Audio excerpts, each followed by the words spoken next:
இயேசுவின் அன்பு இதயங்களுக்கு காலை வணக்கம்.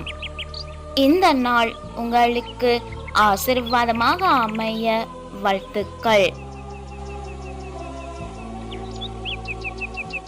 இப்புதிய நாளுக்கான ஆசீர்வாத இறைவசனம் ஓசேயா அதிகாரம் 14 இறை வார்த்தை 9. ஆண்டவரின் நெறிகள் நேர்மையானவை, நேர்மையானவர்கள் அவற்றை பின்பற்றி நடக்கிறார்கள், மீறுகிறவர்கள் அவற்றில் இடறி விழுகின்றார்கள்.